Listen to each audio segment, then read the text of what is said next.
Hello, everybody. As you said, my name is Alex Hindson. I have an interesting job title, which I'll explain.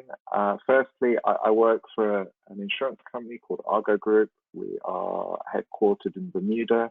We have a New York Stock Exchange listing, but I'm based in the UK, and we have a UK operation in Lloyd's. So we're a specialty insurer. That's just a little bit of background about us.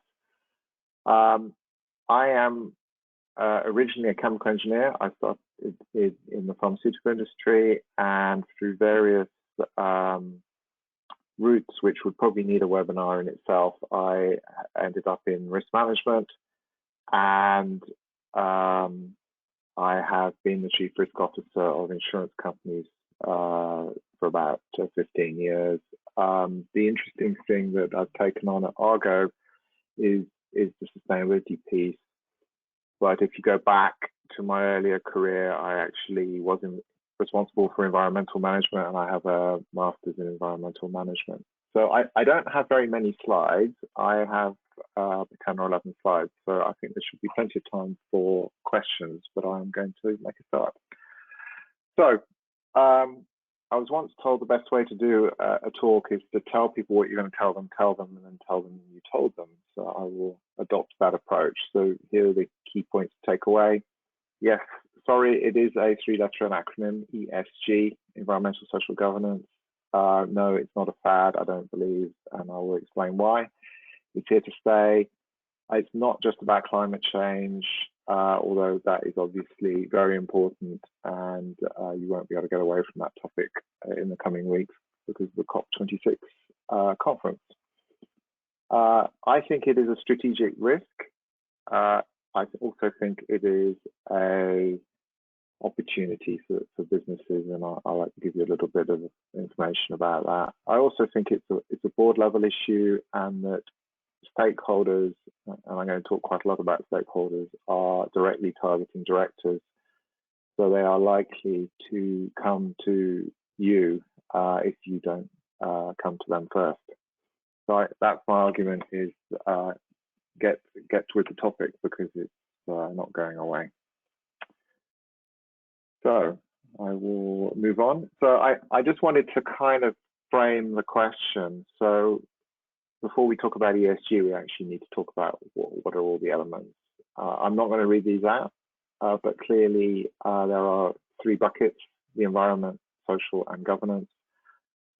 I would say that the governance issue has been around for a long time, particularly for listed companies and linked to stock exchanges, and various scandals in the past that led to corporate governance codes. So this is quite well trodden ground. I think the things that are changing in this area are things like pressure from shareholders and others to look at the diversity and composition of boards, and also the linking of executive remuneration to the topic of ESG, which I think are both strong trends. Clearly, on the environmental side, it's not a new topic, but climate is a pretty warm topic at the moment, if you excuse the pun.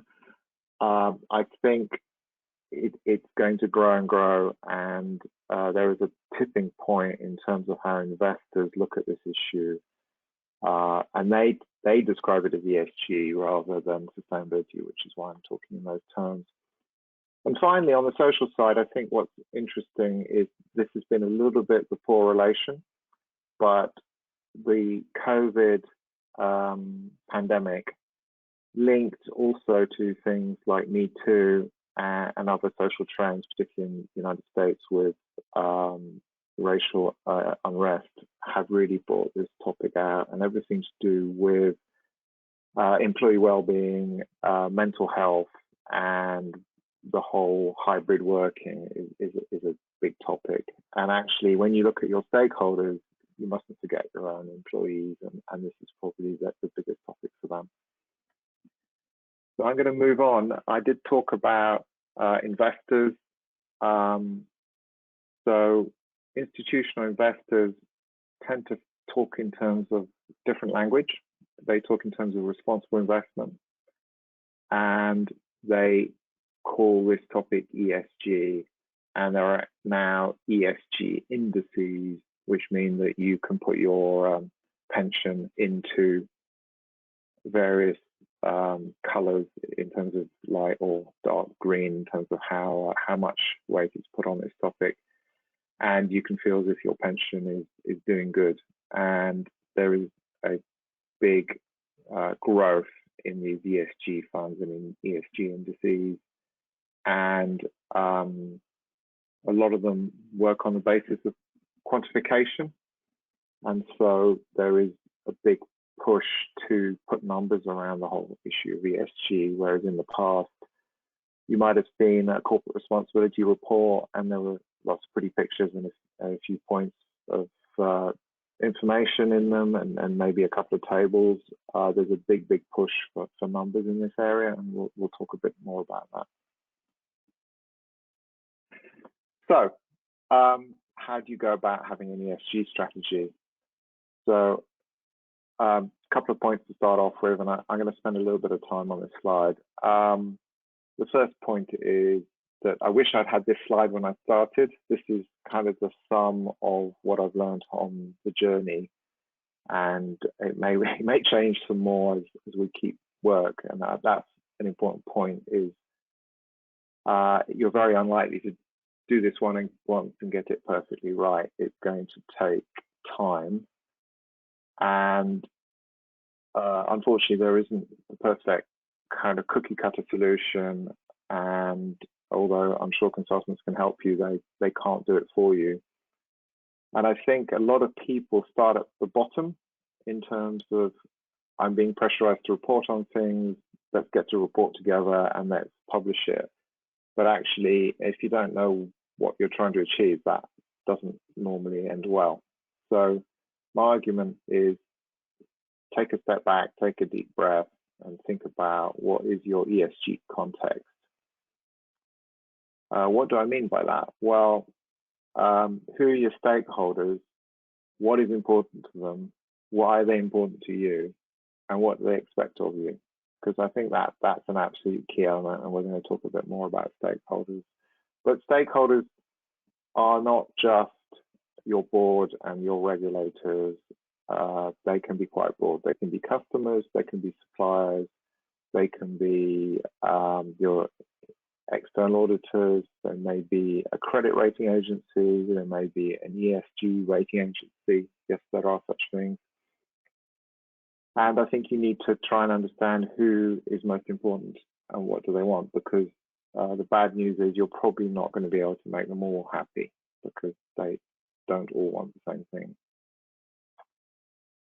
As a risk manager, I would say that doing a risk assessment is an important step. So that's the second part here. But I am looking at a risk assessment in terms of both threats and opportunities. So obviously, threats are pretty well understood, things that could hurt the organization. Risk assessment implies understanding the impact and the likelihood, and testing that against your appetite for the risk, and if it's uncomfortable, then putting an action plan together to do something about it. Exactly the same applies to opportunities. What are the opportunities for you to differentiate yourself, competitive advantage, new products, or simply to position your company so that you can attract and retain the talent you need to be successful? So the way we've approached this is a little bit unusual. We've combined these 2 points. So we've actually looked at the response that different stakeholders would have to these different threats or opportunities, and try to rank them and come up with what is effectively a reputational impact for the different scenarios, rather than try and put a money number on it, which just didn't feel very appropriate. So I guess what you get from the ESG context is a prioritization, what's important and why and to whom. And I'll come back to that later, but I'm pretty certain you can't do everything and you can't please everybody, so you need to pick your fights, but you need some logic as to why.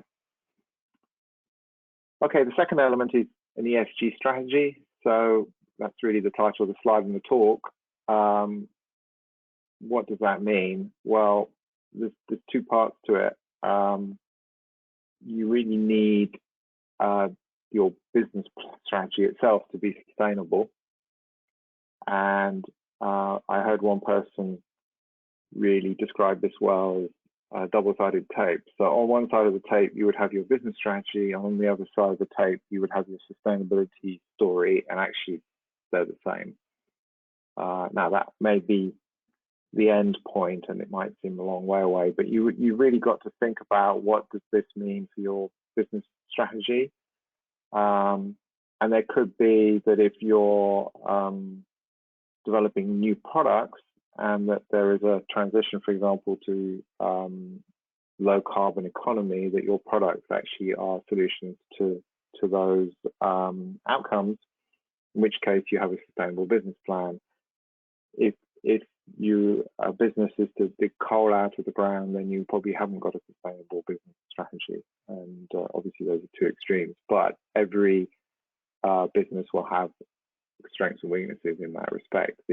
The issue is to try and link the ESG strategy to your business strategy, and ultimately to what I've put here, which is organization, purpose, and culture. So as you can see, ESG is broader than climate. It links to social issues, and so what is the social good that your organization brings to the world, and what's your license to operate, and what kind of culture do you want to have? So that's obviously fairly high level, and is the board level topic or senior management level topic, but it sets the strategy once you've understood your context. We move on to ESG program. Really, you're getting down to the nuts and bolts here. Okay, what do we need to do? What are the objectives? When do we want them to do them by? What are the priorities? And getting the accountability and buy-in in simple terms. Who's going to do what by when, and how are we going to know that we've done it? So that's where the rubber hits the road. That's the activity.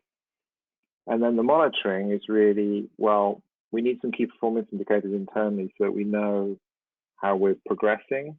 And in future, if we do need to link management incentives and remuneration to something, then we need to learn how to measure it. And I make a point of that because there's a lot of talk in this area of linking ESG to remuneration. But if you were to ask me what's the single measure, give me one measure that describes ESG or one measure that describes climate, then I think it's quite dangerous at the moment. There isn't a common understanding and agreement as to what that is.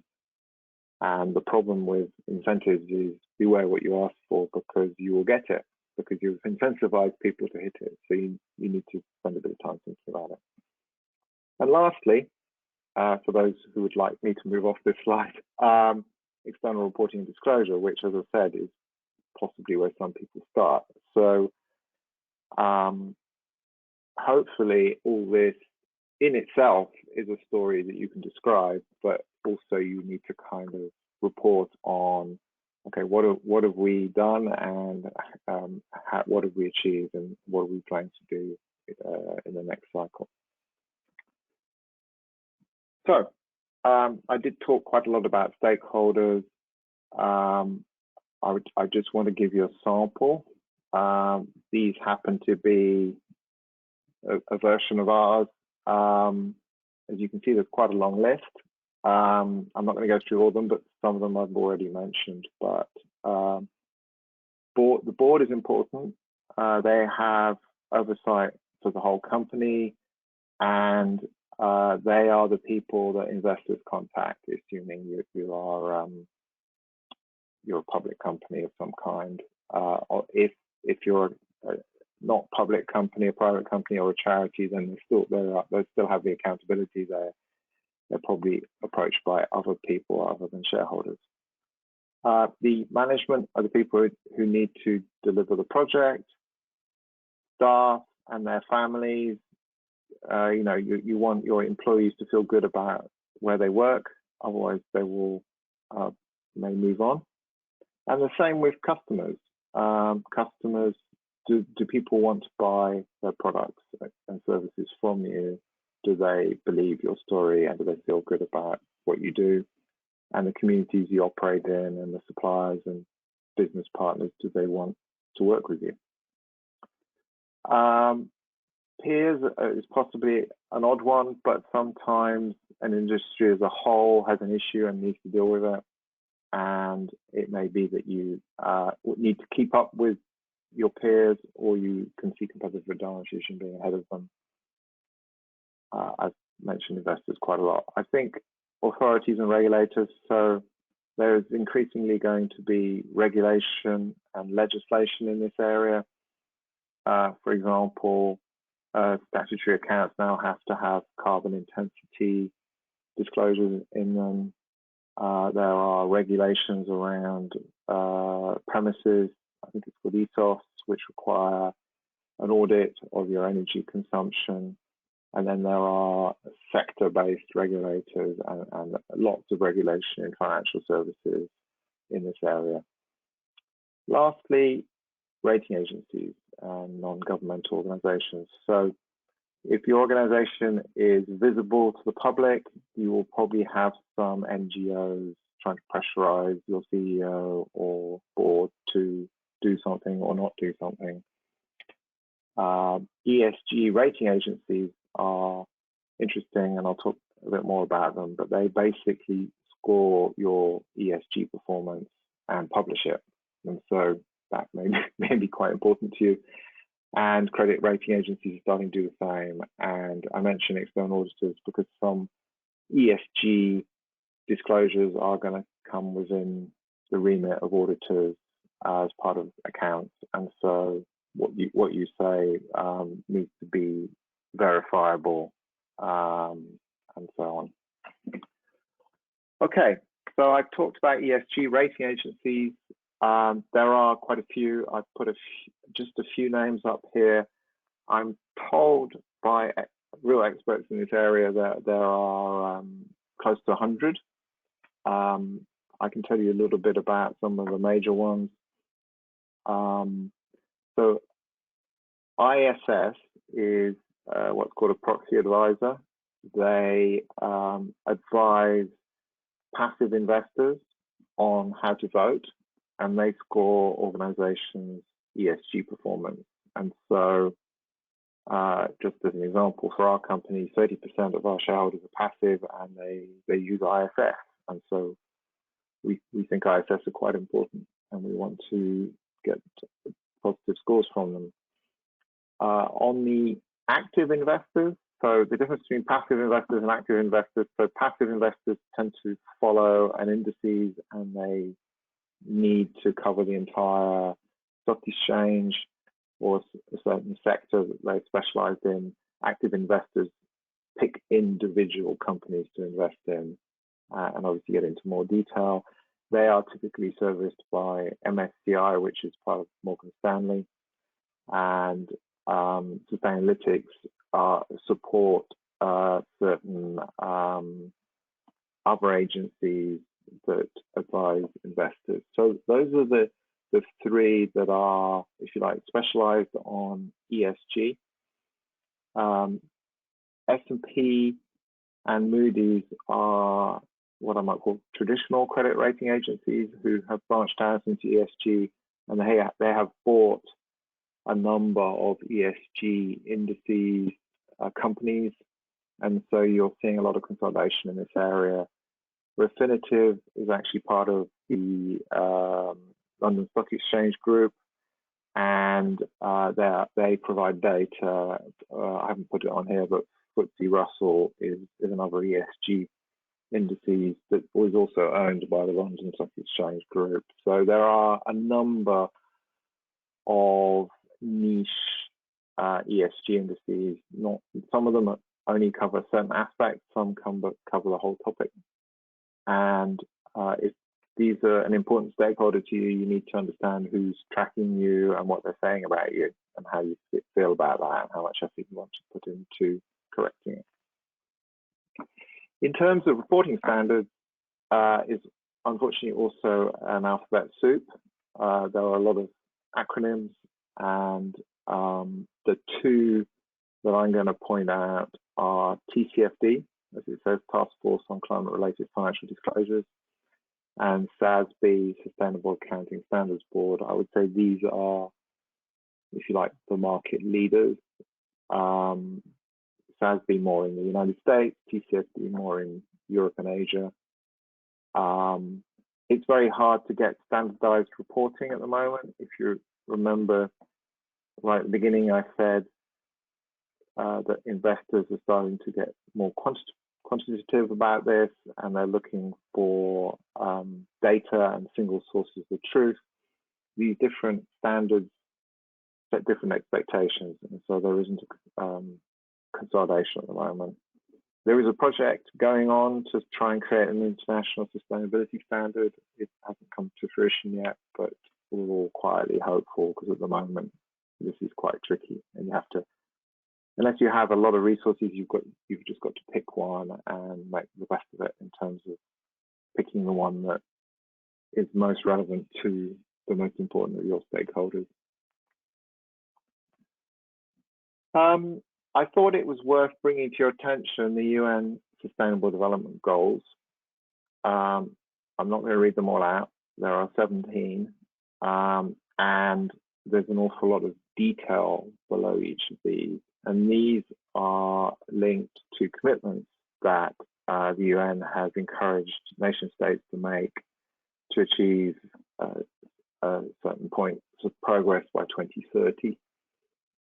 What a lot of companies are doing is trying to go through either a risk assessment or materiality assessment to say, okay, which of these are most relevant to our organization? We can't take on all 17 of these things, but what can we make a difference with, and what is relevant to us, and where can we start? So we've picked 3. We've picked number 13, which is climate action. We've picked number 11, which is sustainable cities and communities, and number 5, which is gender equality, so that we tried to pick what was relevant to our company and what we could actually start to focus on, so that we are an insurer. We insure buildings and companies, so we are exposed to climate.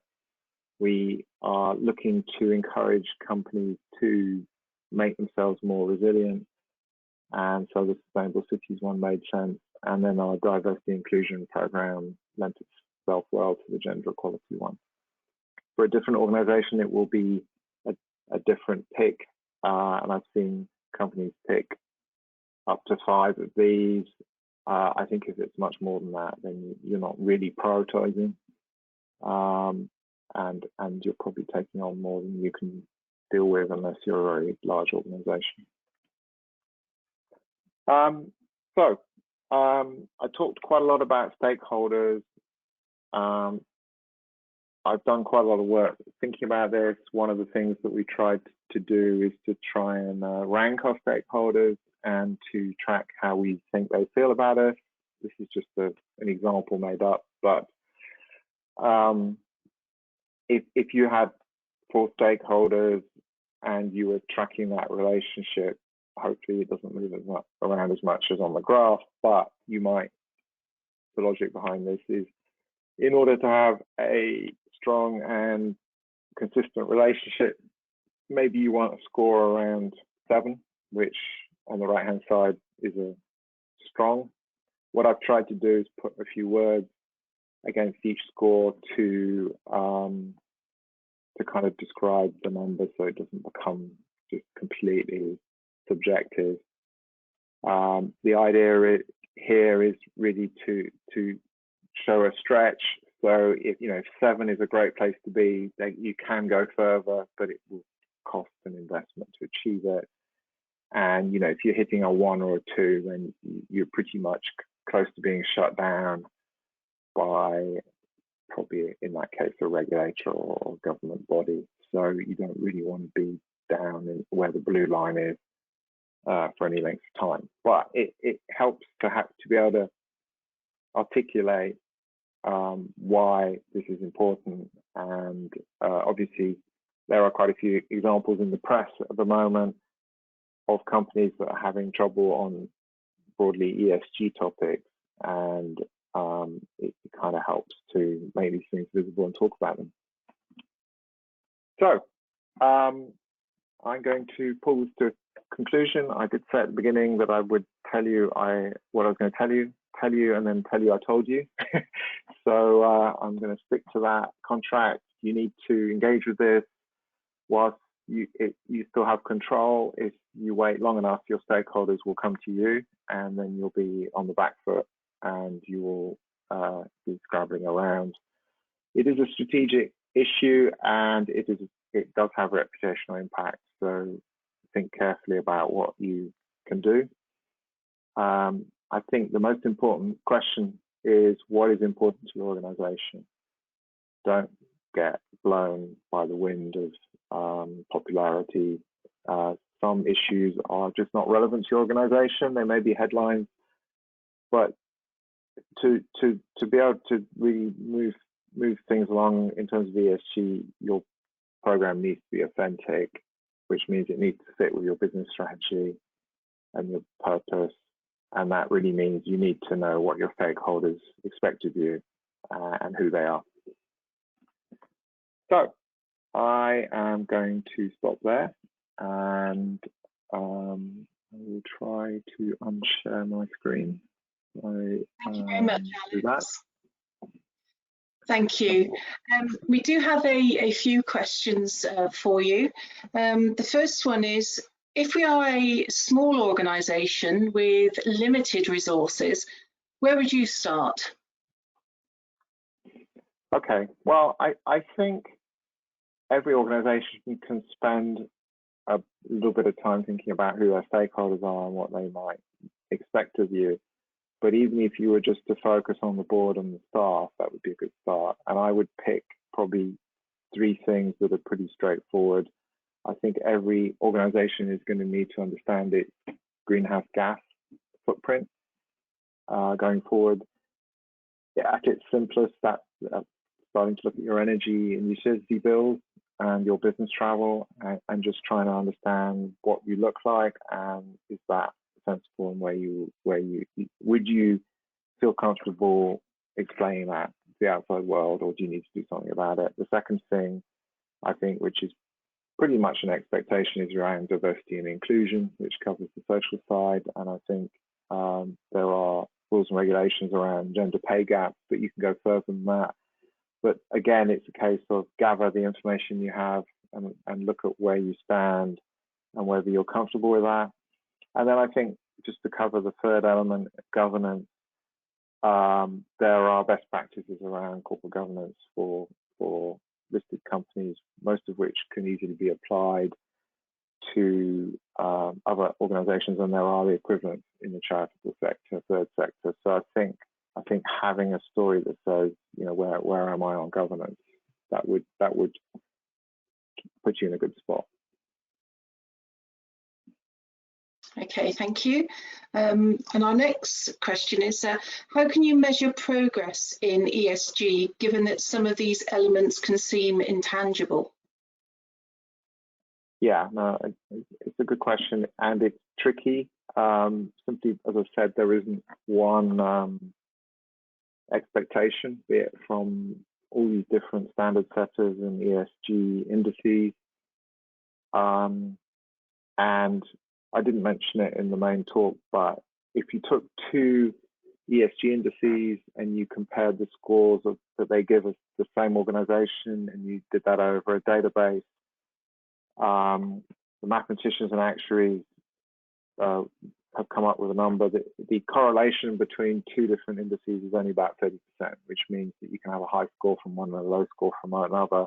So I don't think you should rely on what the ESG indices say about you, but I think it can be on your dashboard of metrics, because it's out there and you have to deal with it.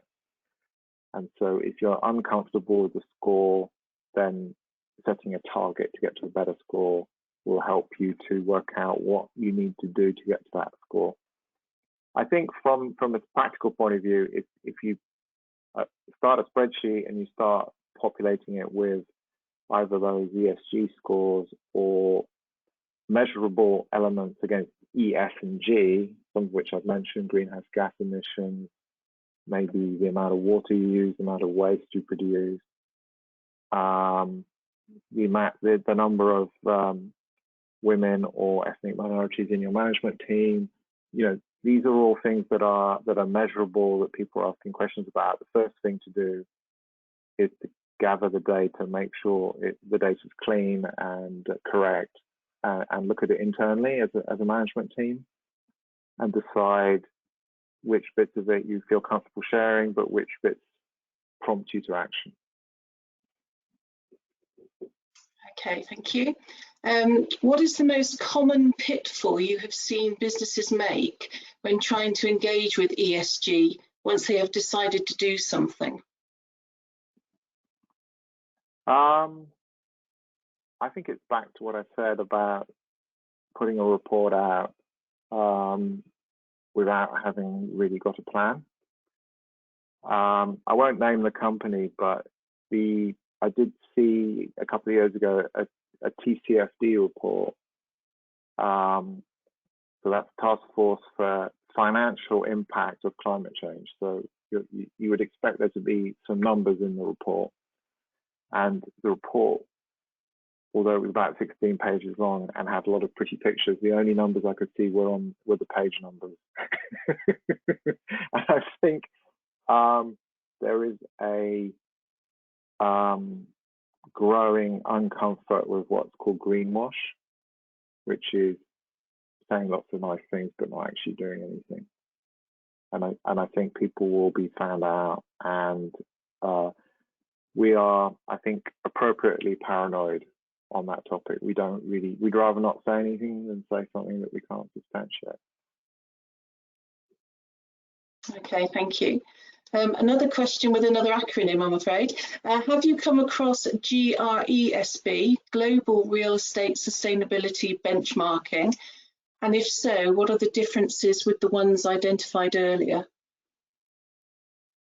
Okay, I must admit I have come across it, which I don't know if that's a sad reflection on how I spend my time. I don't know a huge amount about it. It is as the name suggests, it's very focused on real estate, and it's a scoring benchmark for the environmental performance, or mainly environmental, I believe, of different commercial real estate. And it's been produced by an industry body focused on that. So it's, if you like, it's very specific to a particular subsector and very relevant to that, but it doesn't have global or universal relevance to anybody else. Okay, thank you. And this question, this all seems very overwhelming. So how do we prioritize issues?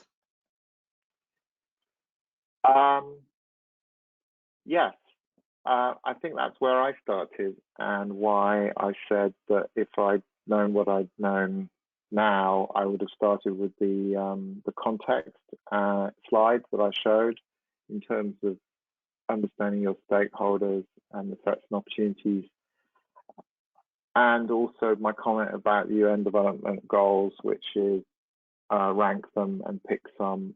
I think my observation about risk assessment is it does two things. Most people use risk assessment to prioritize the high impact, high likelihood events, and say, oh, gosh, they're in the red zone, let's do those first. I think it's equally important in permitting you to do nothing right now about those that are in the green zone and saying, actually, I know there's 100 things on this list, but actually it's allowing me to only tackle 5 or 10. And I think it's just, you've got to start somewhere, and got to accept that you're not going to please everybody all the time on every topic. Okay, thank you. We don't seem to have any more questions, so we shall leave it there for the day. Thank you ever so much for sharing your knowledge with us today, Alex. Thank you to everyone else as well for joining us today.